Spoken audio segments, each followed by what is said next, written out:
jawaban yang bijaksana. Tetapi berkatalah Musa kepada bangsa itu, "Janganlah takut, berdirilah tetap dan lihatlah keselamatan dari Tuhan yang akan diberikannya hari ini kepadamu.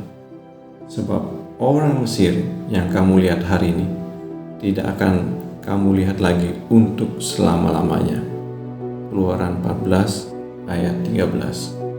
Ada banyak pertanyaan yang harus dijawab dalam kehidupan ini, khususnya pertanyaan yang datang ketika hidup ada dalam masalah dan kita harus mencari atau memilih jawaban untuk mengatasi masalah tersebut. Saat mencari jawaban atas masalah atau persoalan hidup, maka biasanya orang akan berusaha mencari akar masalahnya supaya dapat menemukan solusinya. Namun kadang kita bingung kepada siapa atau di mana jawaban itu didapat. Dalam ayat renungan kita diceritakan bahwa bangsa Israel terdesak oleh pasukan Mesir yang mengejar mereka, sementara mereka sudah terpojok di tepi Laut Merah. Ayat 10. Dalam ketakutan, mereka mempertanyakan dan sekaligus menyalahkan Musa karena membawa mereka keluar dari perbudakan. Ayat 11 dan 12. Bangsa Israel bertanya dalam bentuk sindiran kepada Musa, tetapi Musa tetap tenang. Bahkan dengan bijaksana, Musa menjawab mereka agar mereka tidak perlu takut, tetapi tetap berdiri dan tetap melihat keselamatan dari Tuhan. Sebab orang Mesir yang mereka lihat sedang mengejar mereka hari itu, tidak akan mereka lihat lagi untuk selama-lamanya. Ayat 13.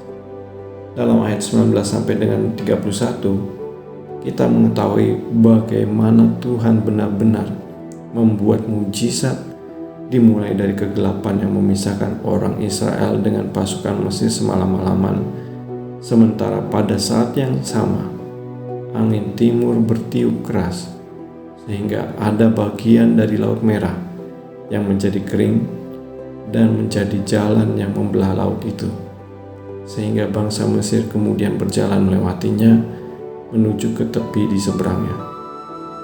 Ketika bangsa Israel selesai menyeberang, maka Tuhan menutup kembali jalan tersebut dengan air laut sehingga menenggelamkan seluruh pasukan Mesir yang sedang mengejar bangsa Israel.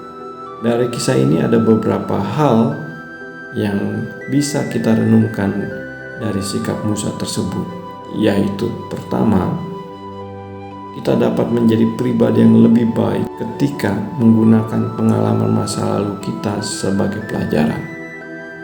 Musa memiliki kedewasaan emosi karena berpengalaman 40 tahun menggembalakan kambing domba. Masa sebagai gembala adalah masa persiapan psikologisnya Musa, karena Tuhan tahu Musa akan mengalami banyak tekanan secara emosi saat memimpin bangsa Israel. Kedua, untuk dapat menemukan jawaban yang bijaksana, kita harus berfokus kepada Tuhan, sumber jawaban kita, bukan kepada masalah itu sendiri.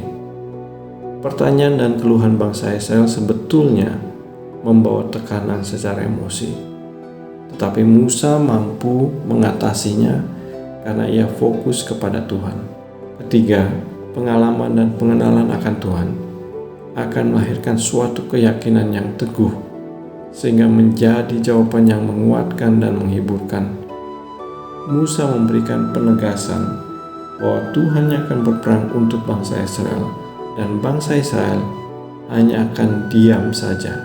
Ayat 14. Musa dapat berkata-kata demikian karena Musa mengenal Tuhan yang telah secara nyata menunjukkan kekuatannya lewat 10 tulah dan berbagai tanda ajaib lainnya dalam hidup Musa. Keempat, tekanan secara emosi yang kita alami adalah merupakan persiapan psikologis dari Tuhan, sehingga kita dapat menolong dan melayani sesama kita yang sedang mengalami pergumulan hidup dan berusaha menemukan jawaban dari persoalan hidup mereka. Pengalaman hari ini adalah persiapan untuk hari esok, dan masalah hari ini adalah bahan jawaban yang bijaksana di kemudian hari. Amin. Lidah orang bijak mengeluarkan pengetahuan, tetapi mulut orang bebal mencurahkan kebodohan.